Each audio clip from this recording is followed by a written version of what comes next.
So this is Diane. She's consented to have this lesion taken off her scalp. So this is a mobile lesion. It's just underneath the surface. So if we're going to freeze it, I find if we put some xylocaine underneath the bed of the cyst, it breaks down some adhesions and pops it up from the scalp. Makes it easier to come out. That doesn't hurt too much, Diane? Doesn't hurt at all.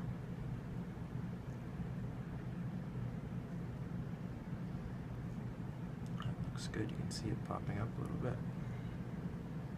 How long's it been there? Probably 4 years, I think. Gotten bigger over the last few months. So I find that deep injection is probably sufficient. I usually do one superficially as well, just to make sure that we're well anesthetized. And it kind of gives me a track to follow when I'm opening it up a little bit. But you could argue that this is redundant. So medically, Braden, do you remember what we call these? It's either like a trilemmal type of cyst. Yeah, so they used to be called sebaceous cysts. Mm-hmm. They said kind of got away from that because it's kind of a misnomer. The type of cyst was based on the cell type from which the cyst formed. Mm-hmm. So a cyst is just a fluid-filled cavity by its definition. So sebaceous cyst would imply this comes from sebaceous glands, which isn't quite accurate in this case. So they're actually been broken down mainly, your point is correct actually, but they break them down mainly into pilar cysts or epidermoid cysts. Both, again, depending on what tissue type you're originating from. Epidermoid refers to the epidermis, or the most superficial layer of the skin, and pilar refers to the cells at the base of the hair follicle, which is likely more relevant in this case.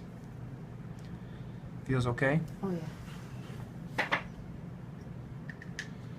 So I typically will always just check to make sure that you can't feel anything. No pain there at all? No. So then I'll use the scalpel just to open this up superficially, and the key with these is just to proceed slowly.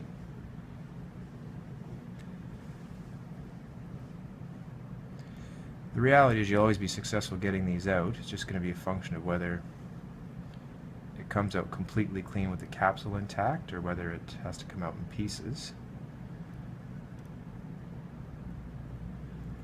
So often that time it just requires us to be a little bit more patient than anything else.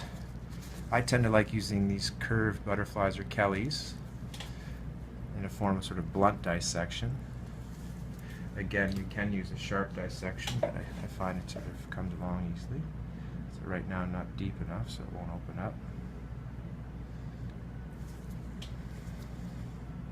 So what I'm going to be looking for, the capsule of the cyst is sort of a pearlescent appearing lesion. And the one thing I do warn residents and people who are trying this for the first time, the scalp can bleed a lot. Just don't be dissuaded by that, it's not a problem.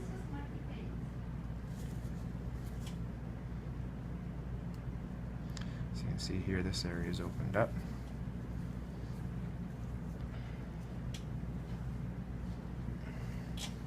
So what I like to do once I have a little bit of an opening, I'll put the Kellys underneath and just use the scalpel to extend that a little bit.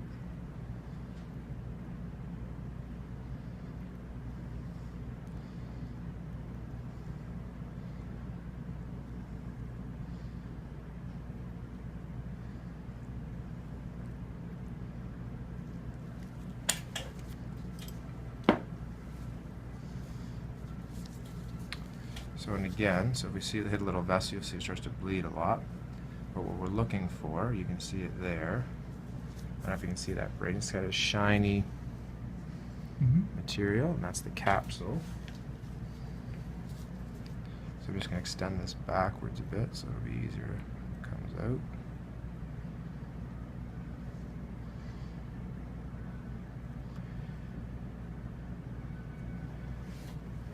And it will seem to be almost wanting to push itself out to a certain extent, and that's partly because of the anesthetic we put around beneath it. If we did it properly, we put back pressure on the cyst. Now this one's a fair size, so we may have to extend the incision a bit, which isn't a big deal. This is again a reason why I like the curved dissection better. It allows to break down some superficial adhesions with hopefully not breaking down the capsule.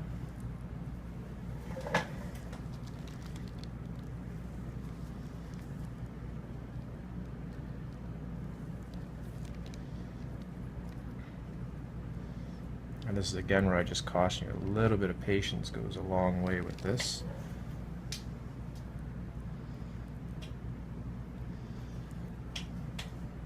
So just in terms of feeling, I can tell there's a little bit of extra give in the back, so I'm going to extend that a bit. Or I should say it's a little bit more adherent towards the back.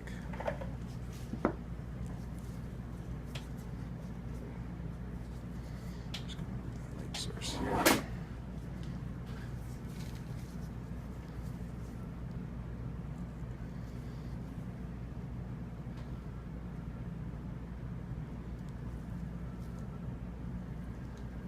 You're still feeling okay, Diane? Oh, yeah. I don't feel a thing. So when I reverse this, you'll see it start to pop out.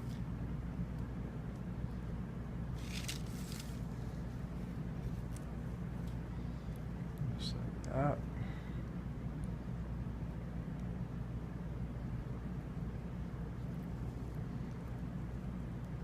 So I'm just breaking down some adhesions behind it.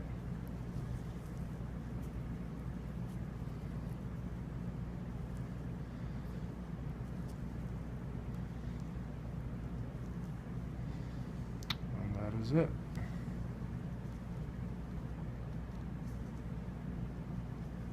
Right there. No problem with that. I'll show Diane that after we're done. And the nice thing with that is when you get the whole capsule, then you know that the recurrence is less than 2% when the whole capsule comes out. Regrettably, for reasons we're not quite clear on, people who tend to form pilar cysts tend to form recurrent pilar cysts, and this is the second one we take off of Diane inside of 2 weeks. So now just